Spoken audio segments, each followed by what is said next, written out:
Alors, moi, je te cache pas qu'au début, j'étais quelqu'un qui était vraiment plus attiré par la réussite de l'entreprise que par l'aspect financier.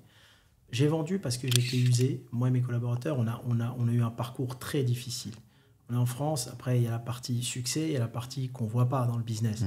J'ai eu plusieurs expulsions de restaurants parce que, voilà, tu es dans un pays, la France, tu as certaines villes comme Tours, tu as des petites villes où c'est des villes de réseau. Ils s'arrangent entre eux. Donc, j'ai eu des expulsions de restaurants. J'ai eu, moi, mes premiers contrôles et redressements fiscaux. J'avais 21 ans. Il faut savoir qu'un truc, le kebab était très mal vu en France. Une fois, il y a une banquière du LCL qui m'a dit « Hakim, si tu n'avais pas fait du kebab, mais autre chose, tu aurais été milliardaire à 30 ans. » Parce que c'était très mal vu. Et aujourd'hui encore, c'est un peu moins, mais c'est encore mal vu. C'est-à-dire pour eux, kebab, c'est blanchiment d'argent. Exact. Pour eux, on ne veut pas de ça en bas parce qu'il y a de l'huile. Voilà. D'accord, alors que c'est un produit sain à travers le monde. Et c'est même plus sain que le burger. Et en fait, si tu veux, des contrôles fiscaux à répétition et des choses où on ne s'est pas entendu avec l'administration. Si tu veux, le problème du kebab, la viande, elle se consume. Et ça, ils n'ont pas voulu le prendre en compte. Et là, après, ils ont retoqué les mêmes redressements chez mes franchisés. Enfin, c'était usant. On passait notre vie à se défendre. Donc, et je me souviens aussi, j'ai vu dans un des reportages à l'époque que tu avais eu déjà très tôt, jeune, justement un problème avec peut-être un propriétaire, Exactement. le premier propriétaire que tu as eu. Exactement. Aujourd'hui, avec du recul et une vision internationale, si j'aurais dû redémarrer quelque part, ça n'aurait pas été en France. Je dis franchement. C'est déjà... même un Français de souche, parce qu'il y a une réalité entre un Français de souche et celui qui ne l'est pas, a du mal à réussir dans un pays où on n'aime pas les entrepreneurs, il faut dire ce qu'il en est. Si tu veux, c'est comme ça. Il y a une importante jalousie de la réussite. C'est fou. C'est comme ça et c'est ancré dans les mœurs. Et donc, si tu veux, on a quand même forcé le destin. On a passé notre temps à forcer le destin. On s'est fait expulser parce que dans le bail commercial, il y avait marqué « restaurant » et que le propriétaire et le juge ont dit que le kebab, c'était une sandwicherie.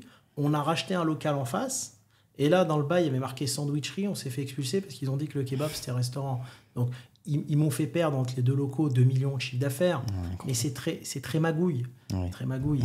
Et en fait, mais ça, tu le vois après, quand tu grandis avec le recul, tu comprends beaucoup de choses. Exactement. Moi, j'ai vécu aussi ces choses aussi dès le début, où les bâtons dans les roues immédiatement, faire le tour des banques juste pour ouvrir un compte bancaire, même pas pour demander un crédit ou quoi que ce soit. On m'a refusé, les 4 banques de ma ville m'ont refusé.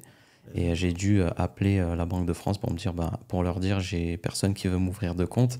Et j'ai eu une dernière chance avec la LCL aussi, et ils m'ont ouvert un compte. Sans carte de crédit, enfin sans chéquier, sans rien.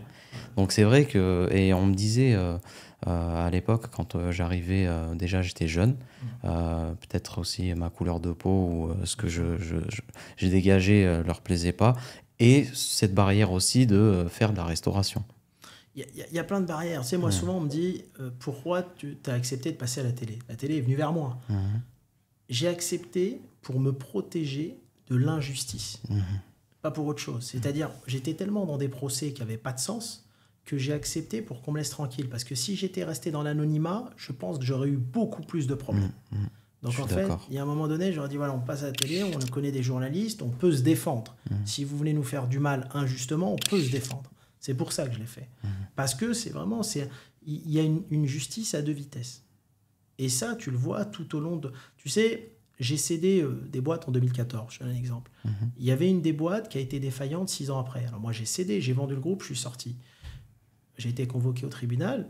Mon avocate me dit « Monsieur Buzzman, c'est pour une dette de 140 000 €, ça ne sert à rien de venir. » Elle me dit « J'ai un client qui s'appelle Stéphane Français, c'est pour 6 millions. Il ne vient pas, vous, venez pas. » Lui, ils lui ont rien fait. 6 millions de dettes parce qu'il a liquidé une entreprise. D'accord. Moi, pour 140 000, ils m'ont mis une interdiction de gérer. C'est justice à 2 vitesses. C'est clair. Et je le dis toujours, que ça soit dans le côté rue, c'est-à-dire pour la voyoucratie, ou dans le côté honnête, halal et compagnie.